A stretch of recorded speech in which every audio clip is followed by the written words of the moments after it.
Welcome to The Explainer. Today we're going to take a deep dive into a word you probably use every single day without giving it a second thought: organization.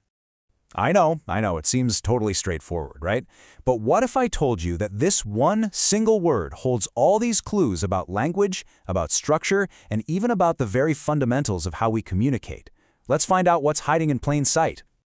So first things first, to really get a handle on any idea, you've got to break it down, take it apart, and look at the pieces. So we're going to deconstruct the word organization itself, piece by piece. Okay, so the first and most obvious thing you'll notice out in the wild is the spelling. Here in the US, we use a Z, organization. But if you hop across the pond to the UK, you'll see it spelled with an S. It's the same word, means the exact same thing, just has a little regional flair. So where does it even come from? Well, it's built from two super simple parts. You start with the verb organize, to arrange things in a systematic way. Then you just tack on the suffix ation. That's a classic move in English to turn a verb into a noun, one that describes a process or the result of it. Simple and pretty elegant, actually.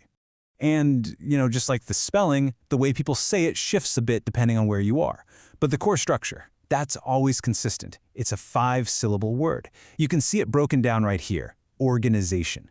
That rhythm is really part of its identity in the English language. All right, so we've taken the word apart. Now let's put it back together and see how it actually works. This is where we look at the word in action, and this is where its real power starts to shine through.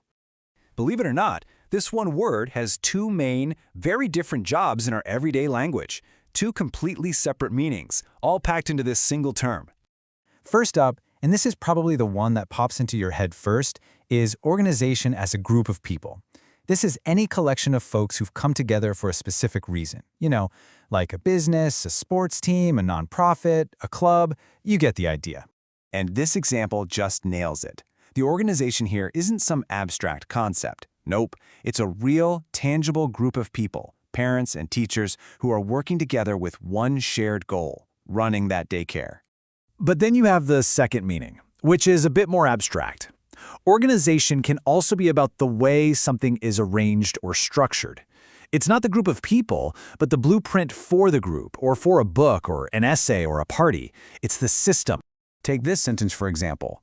We're obviously not talking about a club of authors. We're talking about the layout, the chapter order, the logical flow, the whole internal structure of the book itself. Same exact word, but a totally different meaning. So, okay, we've got two spellings and two meanings. But the story doesn't stop there. Turns out this word is a member of a very exclusive club. It has this special status that makes it incredibly important in the English language. And there it is. Organization is one of just 850 words on the basic English list. So, what does that actually mean? Why is that a big deal? Well, the basic English 850 is this carefully chosen list of words that are considered powerful enough to express almost any idea for everyday stuff. The theory is, if you master these 850 words, you have the fundamental toolkit for communicating in English. It's the absolute core of the language. So here's the kicker. This word isn't just basic. It's a true vocabulary VIP. It's not just on the basic English list, it's also on the academic vocabulary list. That means it's critical for both everyday chit-chat and for high-level academic discussions. It's like a bridge word connecting simple talk with really complex ideas. Okay, so why did we just spend all this time picking apart one single word? Let's zoom out for a second and look at the big picture takeaway from all of this.